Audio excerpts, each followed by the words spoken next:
Hello and welcome to the Dreamhack Magic Regional Championship Round 6. I'm Mason Clark, joined by Arya Carmen Chandani here, and we are going to have an exciting day of Standard left for you. We have 4 rounds left today to figure out who's going to make it to our day number 2 to get a chance to play for the Pro Tour Modern Horizons in just a month from now. But before we get there, let's quickly talk about our schedule for this weekend and what the players are playing for. Today's broadcast is going on, but tomorrow you're going to see the rest of it happen there, 10:30 a.m. Central Time. So if you're watching this right now, it's 5:40 Central Time. So, whatever that converts to you, be here tomorrow. We're going to have a lot of exciting rounds of Magic. I can't wait to cover it. But let's talk about what the players are playing for today. The players have a lot on the line. So first place, $30,000. Second place, $15,000. Going all the way down to top 64. Top 2 qualify for Worlds. Top 64 go to PT Amsterdam. Very exciting. As well as get a qualification for RC Washington, D.C. at the end of this year. And let's take a look at one last part of today, which is the event structure. We are playing Standard. We have 14 rounds of Swiss, 9 rounds today, 5 rounds tomorrow, cut to a top 8. This is a single elimination bracket in the top 8 with modified play draw, meaning higher seed gets to pick if they like to go first or second. We'll get more into that tomorrow. But now, Arya, let's talk about these decks that are coming up, because we have 2 pretty exciting decks here, with the first being Chaz Alexander's listed Naya Mill. Nice try. You won't trick me, Chaz. This is kind of a Naya ramp deck. Talk to me a bit about this deck. Yeah, so this is a pretty interesting take on ramp and standard. We've seen a lot of the domain strategies being the primary thing people go to for ramp, but this is like a much more creature-centric version, which I really like. What it's trying to do is every single creature in this deck has 4 or more power. It has a little bit of early ramp, a little bit of early disruption, and then you're trying to take advantage of the fact that your creatures have this much power to get triggers off of Vault-Bound Tyrant, Terror of the Peaks, Elish Non, and really have your creatures cascade in value. So you tax your opponent's removal spells a lot, because each of your creatures is this value generating engine that needs to be answered, and then they all work really well together. Yeah, kind of start slamming big creatures, right, and hope it takes over, with even the ability to low-key sort of combo kill if Terror of the Peaks is in play ahead of time. But maybe we'll get into that a little bit more in the match. Let's take a look at what Chaz is going to be playing against this round. This is going to be Chris here on Boros Convoke. Talking a bit about Boros Convoke, a deck we've seen a little bit already today. Yeah, so this is a deck that wants to go really low to the ground. The strength of this deck is, well, it's built around the titular Convoke card, Knight Errant of Eos, so you really want to be playing a creature that generates an artifact on turn 1, like Novice Inspector, Voldaren Epicure, maybe turn that artifact into some tokens with Gleeful Demolition. The deck does really, really well at going very wide early, and then using some sort of Anthem effect to bump your team and get in around your opponent's blockers. So Immoden's Recruiter, Wall Eater's Call, Sanguine Evangelist all fill that role. Yeah, this was a deck that we saw really pop up in Pioneer a little bit before, the most recent release of OTJ. It was in Standard last format, but the mana base just wasn't quite there. And players kept saying, listen, if I had Inspiring Vantage, I would be so happy. And then y'all very nicely at Wizards of the Coast gave us Inspiring Vantage, and Chris came to game, undefeated so far going into round 6. We're going to see if that holds up, but I'm very excited to see. And let's see if we can get down to our feature match in order to see how Chris can do, because this deck is super exciting and very fun to play if you like playing aggressive decks. We are going to have Chaz here on your left with Chris on the right. It looks like the players are deciding on their mulligans. And I think it's really going to come down a lot to these mulligans and what these players' starts are.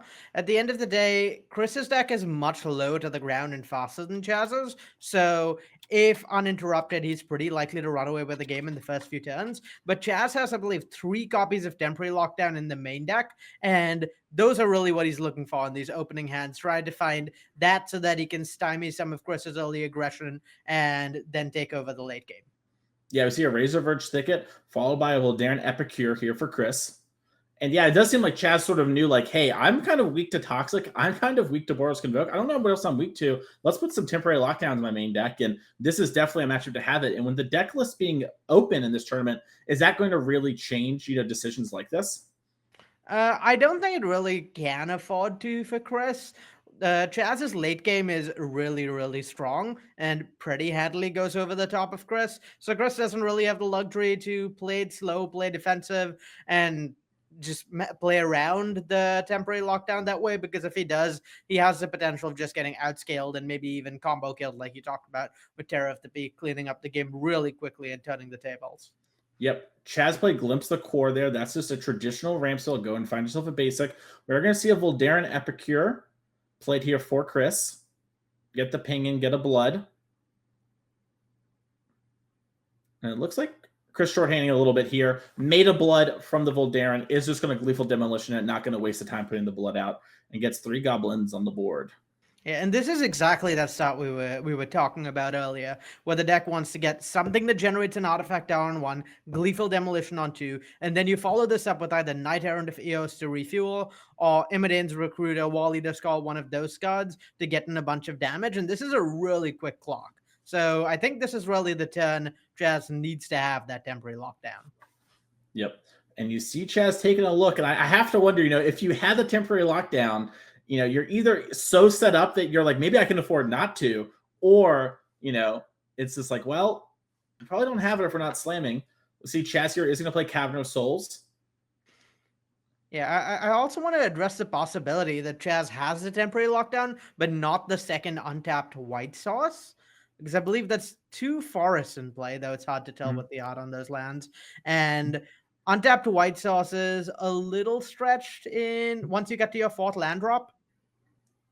Yeah, and it looks like we put a Outcast Trailblazer plotted for the next turn, which does actually generate a mana of any color, so that could be a way to get that there. As we are going to see an Immodane's Recruiter come down, bolster up the team, and attack for 13. Just a casual 13 on turn 3. Nothing unusual happening here. Yeah, all fine and good, and Chaz is clearly okay with this. Obviously, who cares about taking 13 on turn number 3, right? Not that big a deal at the end of the day.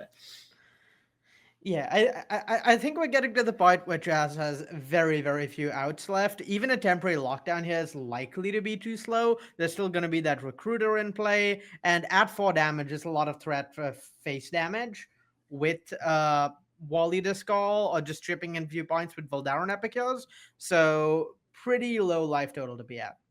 Yep, we are going to see a Spinalwood's Armadillo discarded for its ability to search the deck for a basic and gain 3 life. Much needed here, as it does look like a Plains is coming down, and with Chris starting to pick up his board, yeah, that's temporary lockdown. That's going to have everything gone except the Immodane's Recruiter. Curious to see if Chaz wants to put this Outcaster in play just to block, or maybe wants to hold it for a future turn, get some triggers. Chris does have a couple cards left in hand, and yeah, we are going to see Chaz play the Outcast. Yeah, it's a pretty tough spot here for Chaz, because that Trailblazer is pretty important in getting to his late game. Once you start getting to things like Titan of Industry, Vault One Tyrant, you can start stabilizing and gaining life. But I really like his play here, recognizing that late game probably showed up anyway. But if he takes like 2 points off this Immodane's Recruiter, maybe 3 with a Wall Eater Skull, 6 with another Recruiter, things like that are how he starts losing the game. So playing safe, playing around that, definitely the right play here. Yeah, I really like it a lot as well. A lot of things that can go wrong here. Is we're going to see Chris has a little bit of a tank moment, has a couple Resolute Reinforcements in hand, and a case of the Getaway Express. Going to attack with the Immodanes. Chaz is down to take 2, and we'll do it. Down to 5. Yeah, so this maybe indicates that Chaz doesn't have that much in hand in terms of action, is kind of leaning on the draws from his Outcaster Trailblazer. Trailblazer is pretty good to get down there if you're blocking some, I'll say, a Wall Eater Skull that's out, or a second Recruiter. But if there isn't, it also could make sense to save it and try and wait if Chaz doesn't have much in hand and really needs those draws to start snowballing. Yeah. Chaz plays the Cavern of Souls. I'm starting to think Chaz's deck is as mismatched as possible on purpose, and I do respect that form of style. We're going to see Resolute Reinforcements come down here, create a 1/1 human. And this is where it gets tough. This is where spots like this are where you really get punished for taking damage from the Boros Convoke deck early, because even if the Convoke that's unlikely to be that explosive in the mid game, it just generates a lot of bodies, so it does a really good job going around whatever blockers you have, and that means that it's pretty hard to get to a safe life total if you've taken 10 15 damage early like Chaz has. Yep, and we are going to see a case of the Gateway Express in hand for Chris. Looks like he's thinking about if he wants to play it first. Oh, he drew a Voldaren Epicure, so he wants to get down on board first. Chad's going to fall to 4, get a blood token. And then with this case, Ari, I think we have exact lethal. Yeah, that should be exactly enough. I don't... There could be something like an Armadillo in Chaz's hand. Mm. But Yeah, it looks like it's not. And Chaz is going to pick it up, and we're going to move on to game number 2 here. Chris with the win. Congratulations to him. And yeah, I like Chaz's play of getting the Outcaster down. And then, he felt like he needed to make his hand come together a bit and just kind of got. And unfortunately, just didn't work out for him there. Here's Chris Flores' deck here. Anything in particular you want to bring in, Arya, versus this Naya ramp deck? Invasion of Gobakhan is the main thing I'm interested in. This Naya ramp deck's really reliant on those few threats to stabilize temporary lockdown in particular, something it's really leaning on. So being able to snipe that onto is really nice. And then in general, Convoke is the lower to the ground deck here, going pretty aggressive, trying to win the early game. And so disrupting and slowing down the Naya deck's draws a little bit can make it play out really clunky and allow Chris a chance to close it out before the Naya deck can really get its defense together. Makes sense. Let's check out Chaz's Naya deck here and see if there's anything in particular he would like to bring in. Yeah, I think in this spot, it's pretty much just more board wipes that you want. So the temporary lockdown, the Brotherhood's End, almost definitely coming in. Those are really, really key to just stabilizing early. We saw how key it is to not just play those cards, but play those cards on curve, where the lockdown came down one turn too late last game and lost Jazz the game as a result. So just having a good density of them to make sure you can reliably have one in your opener is really important. And then beyond that, something like Obstinate Bailout, a little life gain, defensive power might be appealing, and Get Lost, just more early interaction, is a possibility, though it is a little awkward against how wide the Convoke deck goes and how little it relies on individual creatures or enchantments. Yeah, well, let's see. As these players are done sideboarding how this game goes, we do see a Rockfell Falls in the pass of the turn for Chaz. Yeah, in Chris's spot at this point, I think game 2 is where you do start getting to play a little differently, based on what you expect from Chaz. There's 5 board wipes now in the deck rather than just the 3, so you can assume more safely that Chaz has one. And also, Chris gets more staying power with things like Invasion of Gobakhan, so he can afford to maybe play it a little slower and maybe not play into temporary lockdown or Brotherhood's End quite as much as he did game 1. Yep, we did see Chris go with a Battlefield Forge, Blood of Voldaren Epicure. That knocks both players down to 19. And then we're going to see a land here for Chaz, and then an attack from Voldaren. Yeah, and this to me, this passing with 2 mana up from Chaz really screams board wipe of some sort. Because it's pretty unlikely Chaz keeps a hand the boat doesn't have a 2 mana play, 2 mana ramp play like Glimpsicore, and doesn't have a board wipe. So it's pretty likely to have one of those two. And at that point, you might as well play a little safe around it. So maybe hold up something like Resolute Reinforcements rather than playing to the board. I really like that as well. Really puts Chaz in an awkward spot, right? Like you were saying, you want to spend your mana on turn 3 just doing that and maybe playing bigger creatures to stabilize later. Can't do that here. Spinewood Armadillo was the effect they were sort of discarded. Channel-esque. So we're going to see an Outcaster once again plotted. And we got to look at the hand there, Arya. We have Titan of Industry and Temporary Lockdown in hand with along with some land. So we've kind of got, the bridge thing and the thing to win if we can get there. Yeah, and this is what I really like about how these ramp decks line up against aggro decks post board, the kind of squeeze they put on these aggro decks, where in this spot, Chris really doesn't want to play into the nearly face-up lockdown. You really want to try and stay a little less committed to the board and be able to rebuild after. But at the same time, if Chris doesn't play to the board and takes it slow, then Chaz has this ramp spell that's going to come down in form of Trailblazer into some big scary 4, 5, or 6. And that means that there's immediately 2 bodies. Chris gets outclassed on the board and is in a really tough spot and falls behind without having gotten in too much damage. So it's a pretty difficult situation to navigate for him. Yeah, and speaking of difficult spot to navigate, Chris is an interesting spot here where he can put some more creatures on the board, so his his Nightmare of Eos can be stronger and find more high-end cards. But if he does, he's playing into that temporary lockdown that exists and can just put a Nightmare of Eos or maybe play a little bit more to the board on here. And it looks like he is going to go play Voldaren Epic here, play the white 1-drop as well, Warden of the Inner Sky, and it's going to be curious to see if we Convoke here for the Night Errant to play on lockdown or just attack with the creatures that we can. Looks like Chris did line them up. Players just double checking life totals. Always good to make sure. And it does look like we're going to Convoke 5. Night Errant is the one play here that actually kind of gets around that squeeze a little bit, where it's committing a lot to the board, applying pressure, but at the same time recouping cards and doesn't that lock down itself. So kind of the ideal play for Chris in this spot. And one of the strengths of this deck, where one of its best cards doesn't actually play into the board wipes that are excellent against the rest of the deck. Yeah, that is a great addition to this deck and helps it not fold. And not as hard as something maybe like, we see from the Toxic deck. We did pick up a Resolute Reinforcements and an Emodane's Recruiter into hand. So now Chaz knows there's a burst of damage potentially waiting for him if Chris finds that third land, which he did not have that turn. So Chaz is going to be thinking about that as we do see a temporary lockdown come down.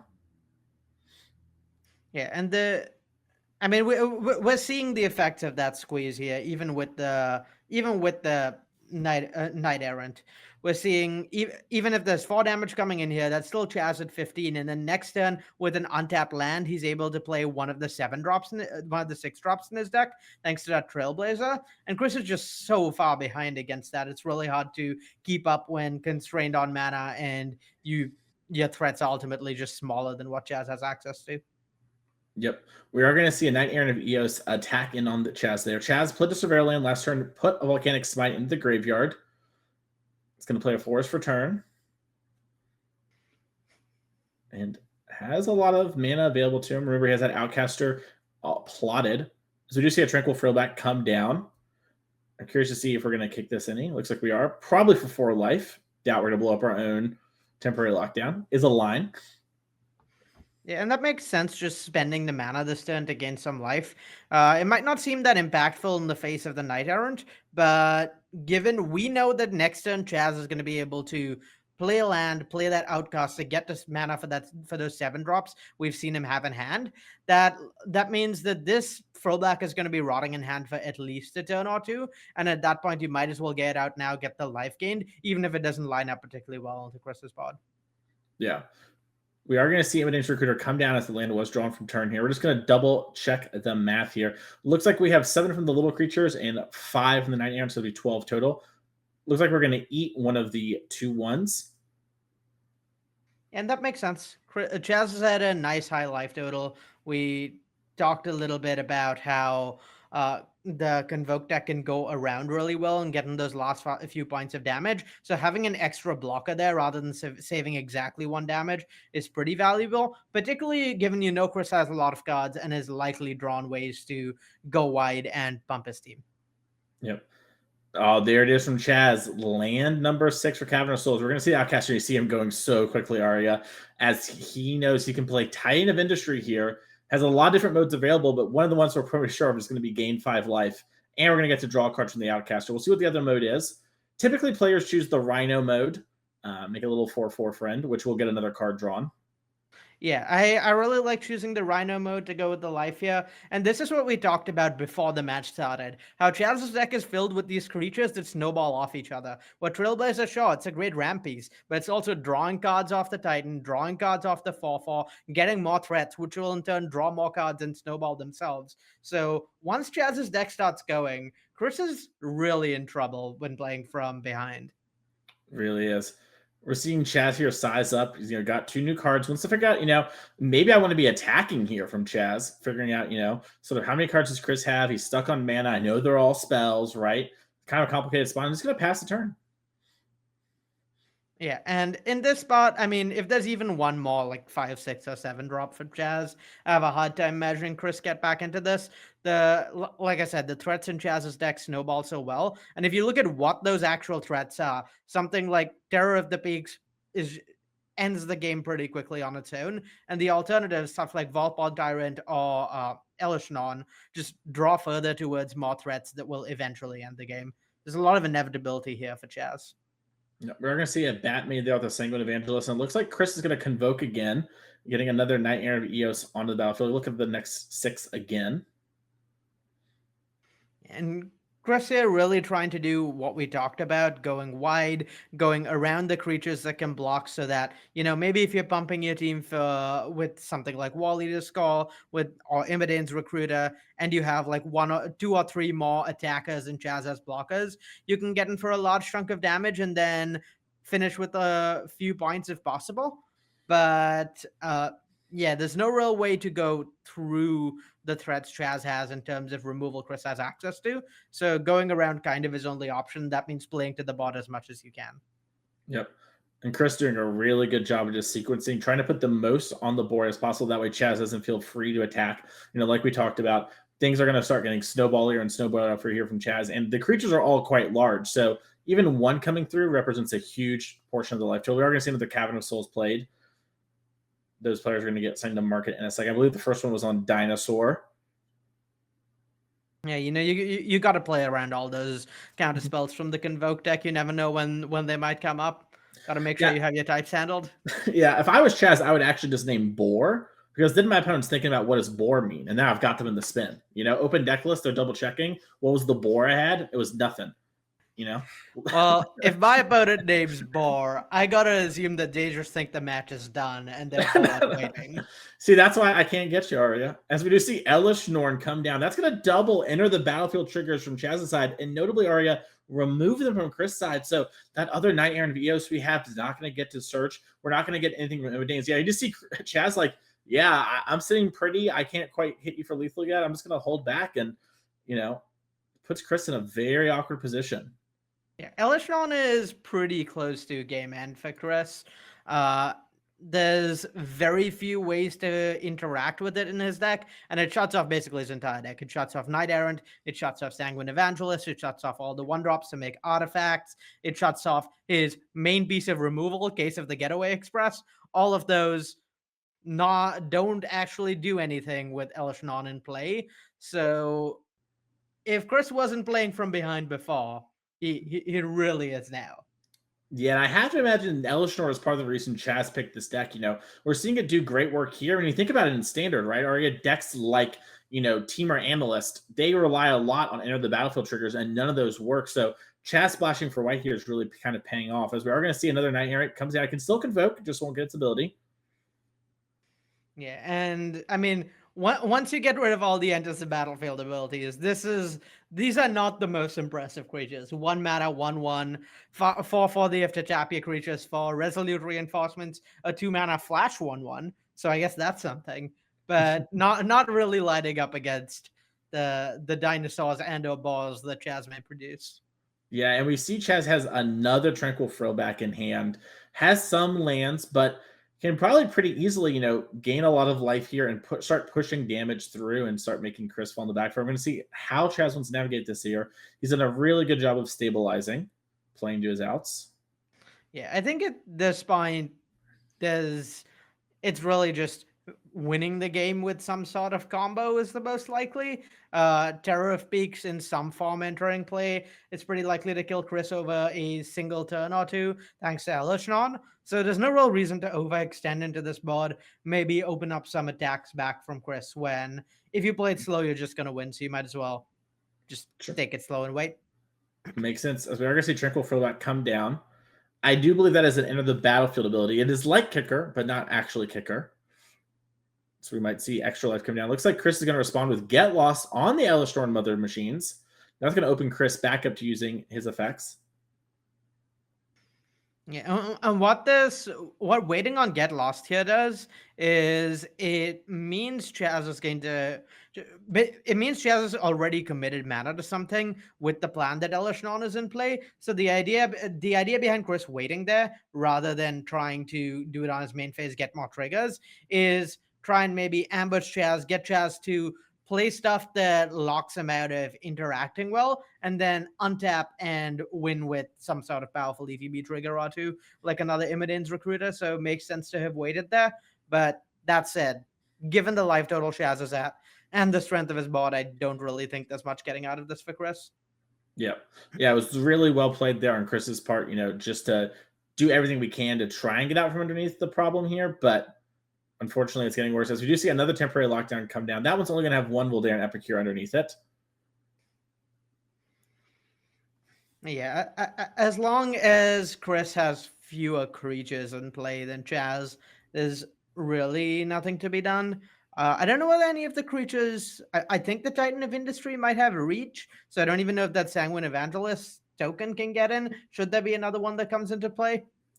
Oh, Titan Industry has reach already. It needed more words. So we give it reach, trample, the combination effect. Those map tokens are gone there for Chaz. I'm sure we'll take care of that in just a second. But luckily the players didn't use them. So it's easy to forget that temporary lockdown also hits your own things when you don't run any things in your deck normally that it hits. yeah. When your opponent starts giving you stuff, I don't feel as bad for you. It's just like, these aren't even my cards. Here you go. As we're going to see Chris draw for the turn here. Has the 4th Knight Errant of Eos in hand. There you go. Chaz moved those away. Clearly in his mind, didn't really want to use them as he just kind of has mana up and could have done it. But no harm, no foul. So we see Chris tanking here, trying to figure out how to get out of this. And I think is, done a really good job of trying to stay alive, but is just going to run out of steam eventually here. Cannot continue, chaining creatures forever. Yeah. I think there's no real getting out of this. I don't think all of EOS put together could save Chris. It's looking pretty tough in this spot. These attacks do line up pretty well though, where you're essentially trading off a bunch of stuff. The only problem is it's not clear to me that line wins Chris the game, and that's going to be enough to win Chris a long game, given the inevitability Chaz's deck has. But I suppose that it makes a lot of sense for Chris to go for a line that kind of hopes Chaz doesn't have much in hand, because if Chaz doesn't, and they're both top decking, and Chris has another Knight Errant in hand, has more threats, then maybe he can eke out this game before Chaz finds another threat that actually ends the game. Yeah, we are going to see, I believe, 10 damage eke across there. And yeah, like you were saying, in this spot, Chris's best bet, is just to hope Chaz has nothing and get lucky. And sometimes that's all you can do. So I do like Chris sort of identifying, like, yeah, I can't keep building up. I've got to just attack now while the attacking's good. Yeah, you talked about how big Chaz's threats were and their ability to turn the corner. And I think that was something that was pretty clearly on Chris's mind, given the damage he took last turn, where he couldn't just wait forever because we were getting close to the point where Chaz was going to start forcing jump blocks and trades. So at that point, might as well have the trades happen on your terms rather than your opponent's. Yep. We are seeing Chaz also tap a ton of mana. This one's for Vaultborn Tyrant. That's going to come down and immediately be a problem. Yeah, Tyrant seems pretty close to game here. More life gain is a problem. I don't believe there's answers in Chris's deck that don't destroy it. So it's either going to be sticking around and providing life gain, or it's going to get removed and then still provide life gain. And yeah, we talked about needing to get in those trip points of damage. Hope Chaz doesn't have anything. Chaz did have something, and I don't think Vault Tyrant is a card Chris is capable of beating in this spot. We are going to see Chris take a second here to mull over the options.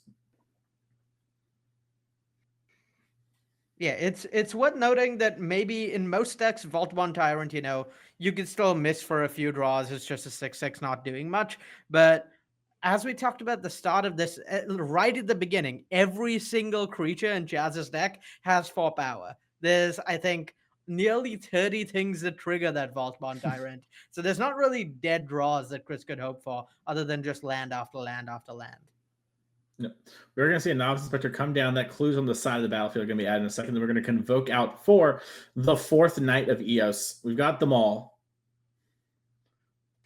Yeah, and I want to draw attention to like a small edge that Chris is getting here, where under normal circumstances, you'd want to try and get 5 creatures in play, convoke out that Knight Errant with everything you can. But Chris knows that he's drawn every single copy of Knight Errant of Eos. There's 1 in play, 1 on the stack, 2 in the graveyard. So at that point, there's nothing that costs 5 in deck. And so he can play counter to that heuristic of always convoke it for as much as possible, and use that knowledge of his deck to maybe save some blockers, lower the chance of him being killed on the crackback given he's at a low life total, and Chaz could have removal.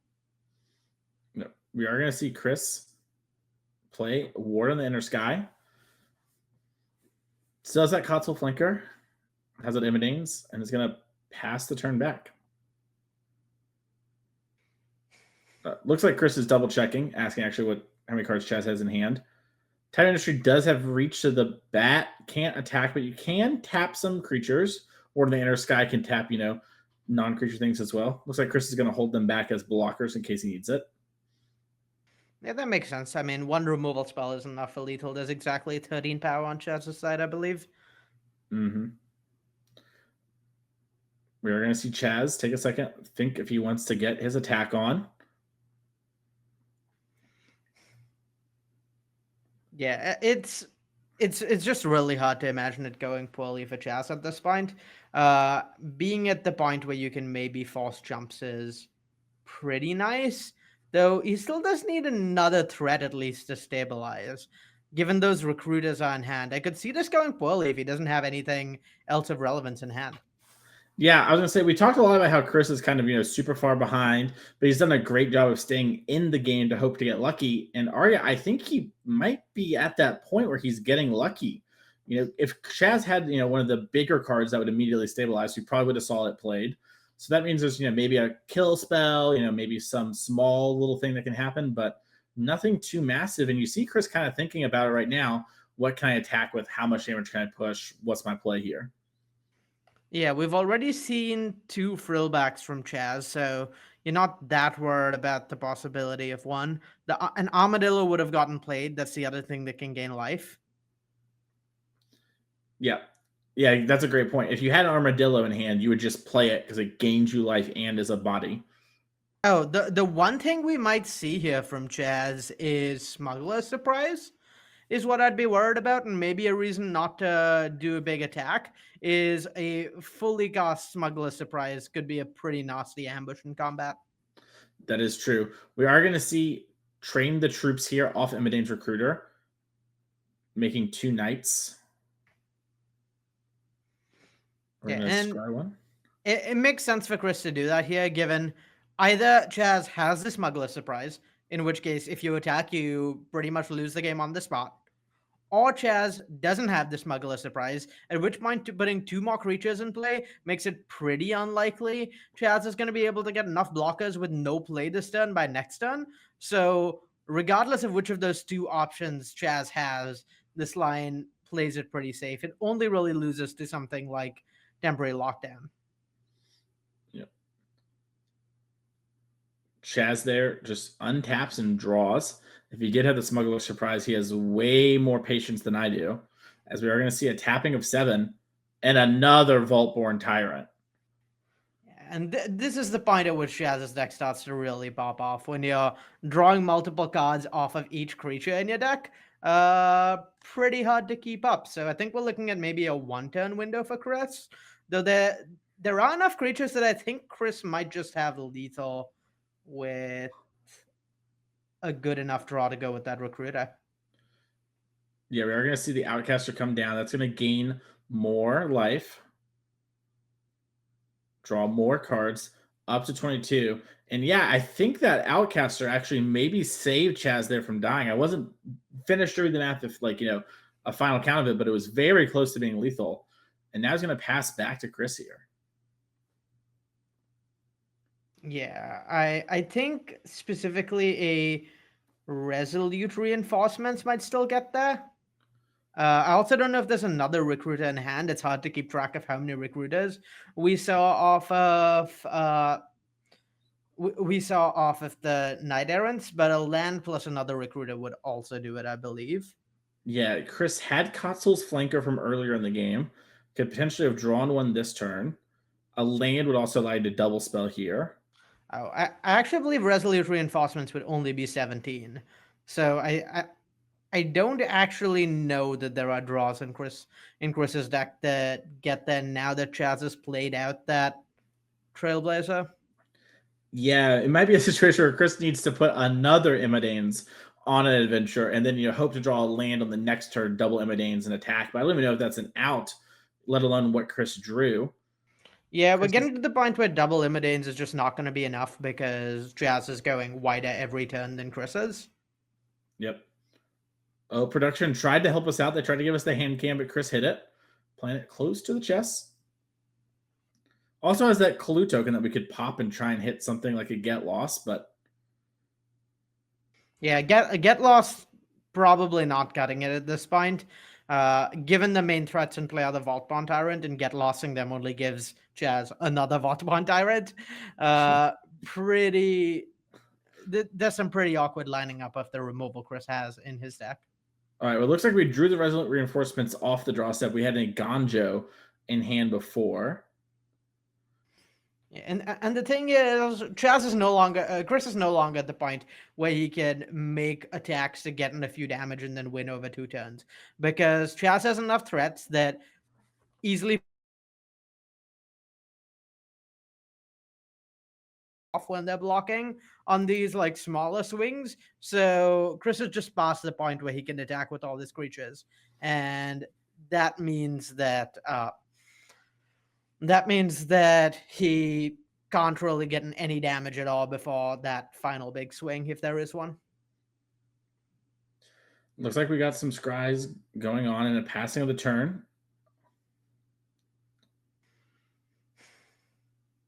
Draw here for Chaz.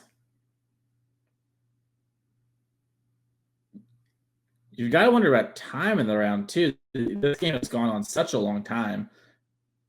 And there's Terror of the Peaks. We're going to see some life gain triggers. We're going to see some draw triggers. Okay. You know. I have to imagine Terra is game. It cleans up so quickly. This is like a pretty high life total for Chaz.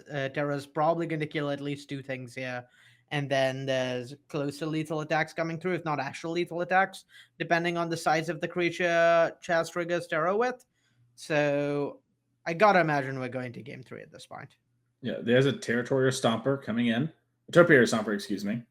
And yeah, we see the student down here, and Chris has had enough. He's going to pick it up. So game number 2 goes to Chaz Alexander there, and we're going to head into game number 3 here. But that game was kind of wild as we go back over to Chaz's deck list here. You know, at multiple points on the game, we're like, Chaz has basically kind of had it, right? Like, game's kind of won, but it wasn't over. Like, you know, Chris stayed in it. So is that going to change anything with Chaz's sideboarding? Did you see anything that maybe made you want to switch up how you were doing it?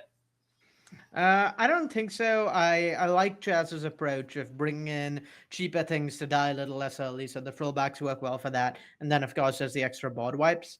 Yeah, there's not like any key enchantments you could see out of Chris's deck that might make something like Get Lost want to be something you bring in. It's really just the same game plan. Hope you draw a board wipe. Hope you're able to answer Chris's early plays well enough, and then take over the late game. In Chris's spot, I think there might be some useful information to him, knowing the inevitability Chaz's deck has and the ways it kind of could go wrong. Like we saw last game where there was that turn where the Vault Bond Tyrant was just played and then nothing to follow it up. So I definitely think Chris can use that knowledge to try and leverage how he goes about constructing his late game and playing to the board so that he can go around what Chaz has going on. Well, while that was all happening, Novice Inspector came down. We put a commercial district for Chaz and Arya. We surveilled away temporary lockdown. A huge sign to Chris as Chris plays the second land for turn and passes. Yeah, to me, this means one of 2 things in Chris's spot. It could be that Chaz has another temporary lockdown in hand, or it could be that Chaz doesn't have the white sauces. We happen to know that the reason this happened was Chaz has Brotherhood's End in hand. But yeah, there's 2 possible ways this could be going, and either way means there's a pretty high chance of temporary lockdown coming down sometime in the next few turns. So makes sense for Chris not to play to the board. Yep. As we do see Chaz here plays the land for turn number 3, has taken a little bit of a think.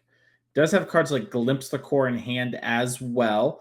That's going to allow Chaz to, you know, jump ahead on mana a little bit. Maybe hope Chris extends a bit more to the board, but doesn't have the payoff.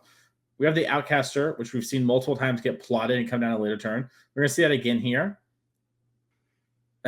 Chris is going to offer some hand lotion to his opponent. I love it.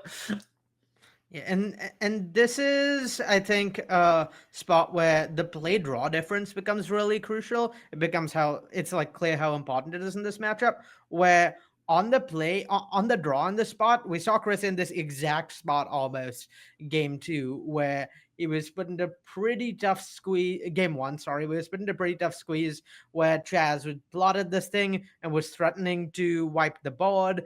But at the same time, if he didn't play to the board, Chaz could untap and play a big thing with mana off Trailblazer. This time, though, when he chose not to play a sorcery speed threat on turn 3, there's not really much Chaz is threatening on turn 3. So he could afford to play it slow. So he did this time, unlike the other time. So that recognizing the differences that come from come in what Chaz's deck can threaten on the play versus draw means Chris can fundamentally play a pretty different game.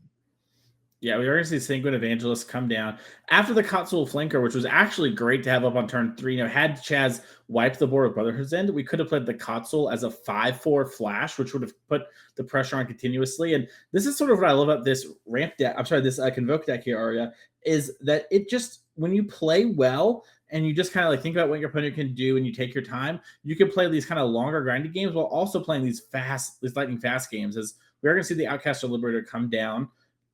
And it looks like Chad's figuring out exactly what kind of mana we want to make. Yeah, this is a pretty tough spot. It looks like there's no lands in hand for Chaz. So he could cast that Brotherhood's End, but it means wiping his own 4/2 and not having a land drop. So pretty tough spot, and you kind of have to hope Chris is out of gas because it's going to be a while before Chaz can get to his late game given he's missing land drops and no longer has access to that Trailblazer. Yep. You see Chris would be like, okay, cool. All right, everything's dead. Thought it was going to be temporary lockdown. Good enough. As we are going to see Chris draw for turn here. Does have Sokensen, does have Night Errant Abios and Resolute Reinforcement, so we can see the board immediately refill here for Chris. Yeah, and I think the board refilling in some way or other is what we'll see over the next turn or two for sure, where at this point, given that Chaz is missing land drops, given that Chaz has fallen behind, if Chaz is taking the time to wipe the board, that means he's not further developing his mana, not further developing his game plan and clock. So either way, Chris is kind of in fine shape and can afford to play to the board because spending a turn board wiping will keep Chaz further off of enacting his own game plan. We are going to see Chris here use the Night Errant again, figure out exactly what we want. And looks like we got another Kotsul's Flanker, another Resolute Reinforcements, 2 more flash creatures. And yeah, Chris is almost playing like a flash game here, just, slowly hitting you and then playing to the board. Doesn't have the, the answers that, a traditional flash deck would have, but that annoying play pattern is still happening for Chaz here, who is stuck on lands and needs to start getting mana into play quickly. Yeah, it's hard to imagine what coming back here looks like for Chaz because he's missing lands and I believe also missing an actual board wipe to deal with Chris going wide. And next turn we're looking at least 7 damage face up. There's not a removal spell for this much mana that kills the Night Errant in Chaz's deck, so we're looking at a bunch of damage next turn. 7, maybe 6, one of those two. And then once you're at that lower life total and also unable to deploy a large threat or wipe the board, it gets pretty close to over for Chaz. Yeah, we do see the Spinewood Armadillo. If you're not going to draw an actual land, that was a pretty good one for Chaz as it comes with 3 life. You see Chris here counting, sort of seeing what can be done. Chaz does have a Volcanic Smite in hand. That's going to be able to deal 3 damage. Now, 3 damage against all these 1/1s isn't the greatest, but it does let you put a card from your hand on the bottom of your deck and then draw a new card. So that might help Chaz find something to block with here, but he knows that Chris's hand is full of creatures still. And we know Chris has Sokensen to get 2 more damage across as well. Yeah, I think Smite is really Volcanic Smite is really the only option here. While Chaz could play Glimpse the Core, I think he desperately needs to find more action, not just lands, needs to find another board wipe maybe as a way to get back into this. And that means digging as many cards as you can, getting rid of some of those useless cards in hand to try and maybe cobble together some defense from this point rather than trying to ramp towards a late game you'll never get to. Yep. I believe Chris picked up Voldaren Epicure there for turn. We are going to see an attack here for 7. Curious to see if Chaz wants to hold this Volcanic Spite or play it this turn, save a point. Yeah, I think every point really matters here, particularly given if there's 7 that gets in this turn, then on the board that's 6 next turn to make for exactly 13. So that 1 point could be really crucial from Chaz's perspective, and so it makes sense to smite during combat. Granted, we know that there's a Second in hand, so if as well as flash creatures, so it's less likely that 1 point mattered, but it can't hurt to save it, given he's going to be casting the Volcanic Spite anyway. Yeah, you would spend 1 red to rummage there, right? So you might as well save a life on the house. As it looks like though we picked up an obstinate Baloth and a Volcanic Spite, again. So Baloth gonna come down, gonna put a 4/4 on the board, gonna gain us 4 life, but isn't stabilizing as heavily as we would like here. Yeah, and I think at this point for Chris, Kutzil's Franca's gonna scry. You want any bump spell, so that's Imadane's Recruiter, that's Wally to Skull, any of those, and the game's over. I really don't like Chaz's chances. Yeah, in the case of the Gateway Express is like a pump spell, since 4 more damage is going to get across the board here, as he does scry it to the top immediately, and yeah, just flips it, Yeah. Oh no, exactly 11. I was gonna say, I think it's exactly lethal. And then congratulations to Chris Flores. Going to move on to 5-1 here as our winner for our first feature match this round. An incredibly well played game on both players' part. We talked about in game number 1, Chris was sort of just behind Chaz. Game number 2 was just behind in Chaz there, but almost still pulled a game win out. So congratulations to that. We are going to take a quick break, and then we're going to be back with another feature match this round. So stay tuned.